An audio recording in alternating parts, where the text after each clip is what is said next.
My grandkids call me Papa, but you can call me Martin. I'm a retired widower trying to finish a bucket list of trips before my health catches up to me. This winter I set out to find the ultimate Caribbean island for shore diving. You are not going to believe what I discovered. Compared to Aruba and Curacao, Bonaire stands out as a true world-class paradise for divers.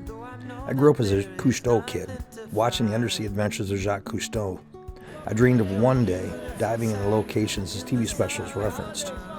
Bonaire is known as the shore diving capital of the Caribbean, thanks to its amazing shore access, calm west side conditions, and thriving coral reefs. Inexpensive and packed with diver-friendly resources, Bonaire's surrounding reef starts just steps from the shore, with crystal clear visibility that can easily exceed 100 feet and water temps around 80 degrees.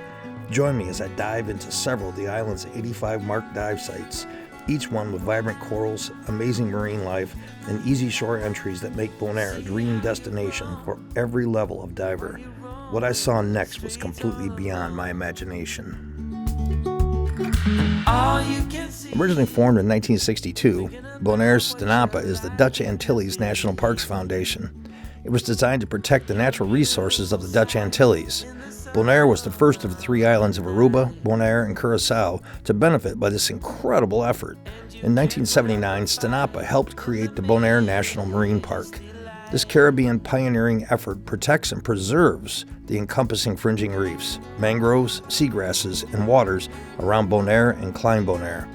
What an amazing job they are doing. I provided a link to their website in the description below. All divers and those that use the parks and waters are required to register and pay a $40 fee to use Bonaire's natural resources. 100% of the fee is used to continue the ongoing work of rebuilding and maintaining this amazing reef and park. Divers can participate in the actual reef rebuilding efforts if they are interested. Links to more information will be in the description. If you like my content, please like and subscribe. In the summer night, and you can't put up a fight in the misty light.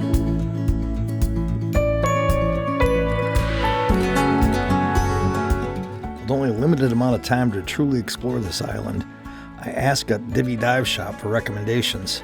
They answered without hesitation: Red Beryl, Salt Pier, Thousand Steps Reef, and above all, Karpata Reef, and do not skip Klein Bonaire. I began with a drive around Sorobon Beach and around the southern end of the island. The salt pans, flamingos, and slave huts left me speechless. My first dive stop was Red Beryl. The water clarity was amazing. I only spent about 45 minutes exploring the limited marine life before moving on to the famous Salt Pier.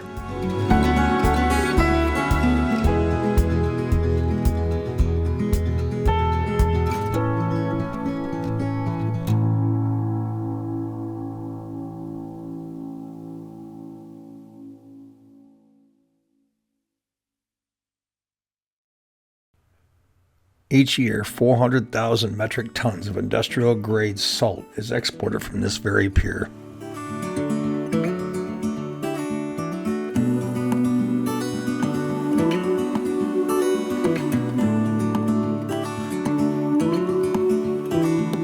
Look ahead, the sea is calm, and I know we've been through a lot, but just wait. Wait for better days to come and carry us like wind in our sails. While diving is the number one reason visitors come to Bonaire, it is also considered one of the world's number one destinations for kiteboarding and sailboarding, with the annual average wind speed of being between 15 and 20 miles per hour. This vision that I saw is getting closer every dawn. We are dreamers of the shore.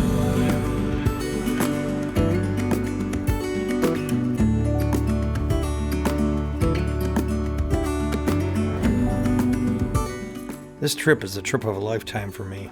I have far more years behind me than in front of me as I face certain challenges. I'm trying to finish my bucket list of trips before my last day on the good Lord's earth.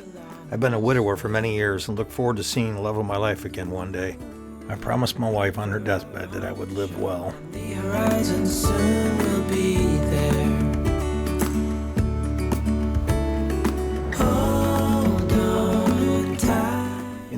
began the trip up the coast to my third dive spot, 1,000 Steps Reef. What I thought of yesterday as amazing water clarity suddenly changed. The 2 dives today put it to shame. Water clarity and marine life like I had never seen. I was almost moved to tears at how amazing it was. How lucky we are to have a world that looks like this. The shore, when we can't read the sky. 1,000 Steps Reef did not disappoint. I can understand why the folks at Divvy Dive Shop told me to dive here. The coral was healthy and the marine life was amazing. I'm not sure if 1,000 Steps Reef was the most breathtaking or the next one, which is Karpata Reef. You can decide. Neither one is disappointing.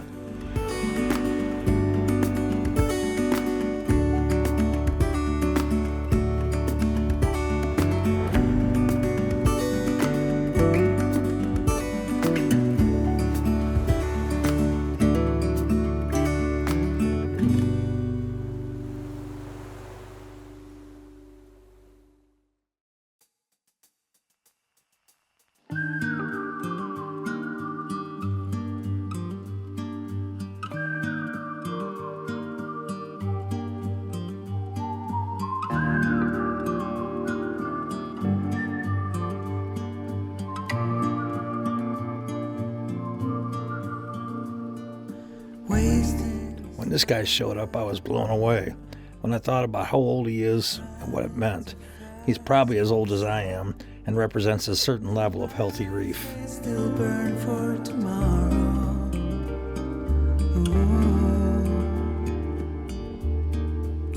Will come alive.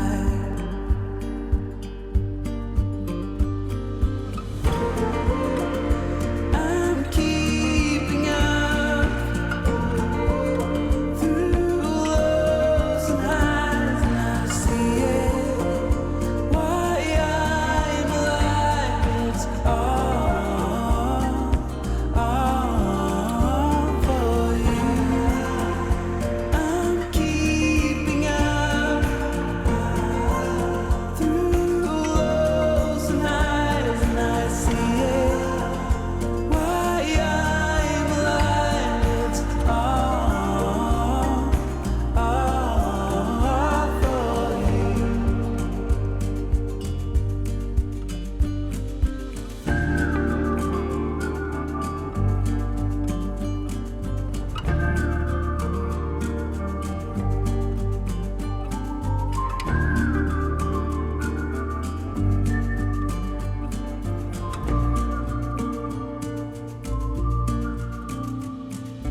Waiting for rains with color. Karpata was by far the toughest reef to enter by shore. Between the wave action and the stony shoreline, I got knocked down more than once. Thank goodness for dive booties.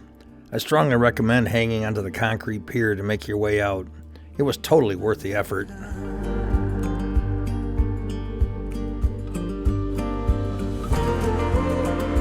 I'm keeping up through lows and highs, and I see it. Why I'm alive, it's all for you. I'm keeping up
Divvy Dive said Klein Bonaire was some of the best snorkeling on the west side of the island. I grabbed a $20 water taxi and rode over for the afternoon. I didn't plan this excursion very well, or I would have made reservations for a dive trip. In the end, it didn't matter. Snorkeling was fantastic. I missed it all for something stronger. I can't stand